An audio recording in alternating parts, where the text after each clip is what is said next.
how to transfer photos from Android to PC fast and reliable. Now, even in 2026, one of the most common tech frustrations is trying to move photos from an Android phone to a PC. Now, sometimes the phone doesn't appear. Sometimes files won't copy. Sometimes transfers are incredibly slow. And in many cases, people accidentally move the wrong files or lose photo quality during the process. Now, the good news is that modern Android devices now support several fast and reliable transfer methods, so you just need to know which workflow works best for your situation.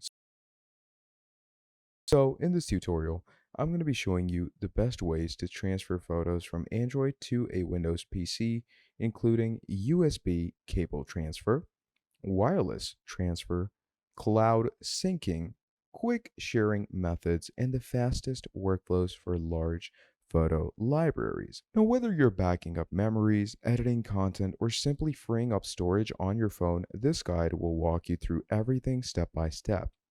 Now, before transferring anything, it's important to understand where Android photos are actually stored. Most photos are usually inside of your file folders like DCIM, camera, there could be in screenshots, downloads, social media folders. Now, depending on your device, photos may also be stored on your internal storage, on an SD card, or synced to cloud services automatically.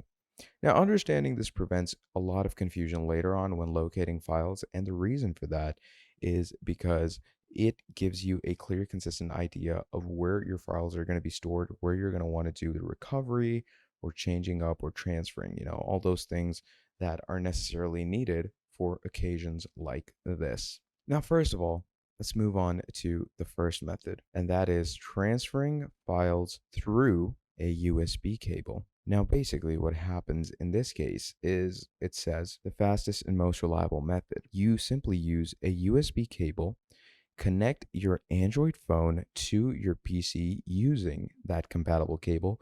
And now, here's the important part that most beginners miss. After connecting, your phone may only start charging automatically. Okay, so in that case, you need to unlock the phone and change the USB mode. On your Android device, tap the USB notification and select File Transfer or MTP mode.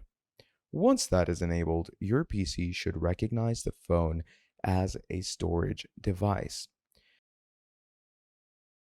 So inside Windows File Explorer, as you open up, your phone appears under the devices that your PC has. Okay, so basically, once the File Explorer opens up, right down here, you're going to find your phone. You're going to open it up and then navigate to the DCIM folder. And inside the DCIM folder, you're simply going to go to Camera. And this specific folder that I've told you usually contains all of your photos and all of your videos. Now, from here, you can drag and drop files, you can copy folders, you can move media directly to your computer. So for large transfers, this method is usually the fastest. Now let's also talk about wireless transfers. Now, one of the easiest and most simple methods is Google Drive. On your Android phone, you're going to open up Google Drive and enable backup and sync. Now, once your photos or files are uploaded to the cloud, you can access them instantly from your browser. Now, this method is extremely convenient because no cable is required. Photos are going to stay backed up automatically, and your media becomes quite accessible across all devices. However, the upload speed does depend on your internet connection. Modern Android devices are also going to support Google Photos. Okay, that is also, you could say, a part of Google Drive. And Google Photos is a place that if you download it on your devices, what the backup and sync will do is all those photos are going to automatically get added into your Google Photos drive, and you can simply access it through your browser right here and download them. Pretty simple. But this obviously only works for images or videos. For the concurrent situation of different files like documents, spreadsheets, etc., for that, obviously, Google Drive takes the win. Now, modern Android devices also will support wireless local sharing systems. So depending on your device, you may have anything like, quick share. So, you have these quick share capabilities, which is basically an application that you can use and connect with your PC. Then moving on, you have applications like nearby share or even manufacturer specific transfer tools. Now, these basically allow direct transfers between your Android device and PC over Wi Fi.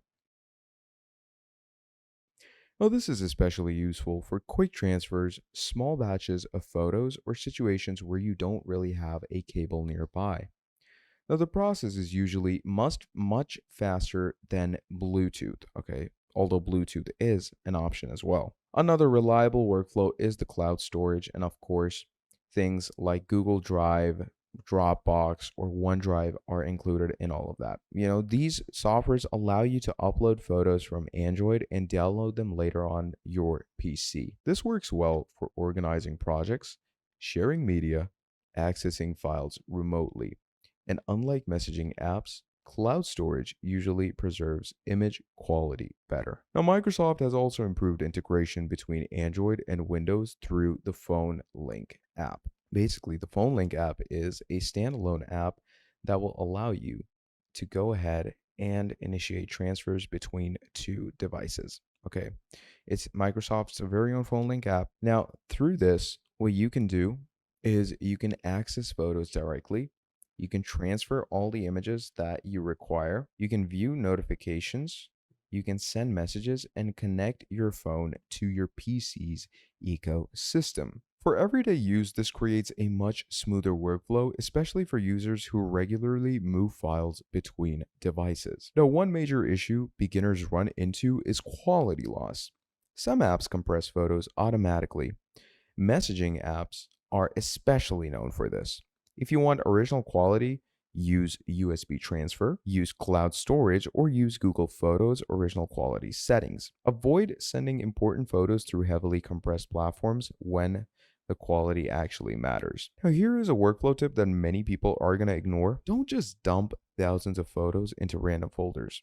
Create organized folders by year, project, event, or content type. Well, this becomes extremely important later when searching for files, especially if you create content or work with large photo libraries. Let's also quickly cover common issues. If your phone doesn't appear, do make sure to unlock the device, change USB mode to file transfer, try another cable, or use another USB port. Rounding all of that down, transferring photos from Android to PC is much easier than once you understand the available workflows.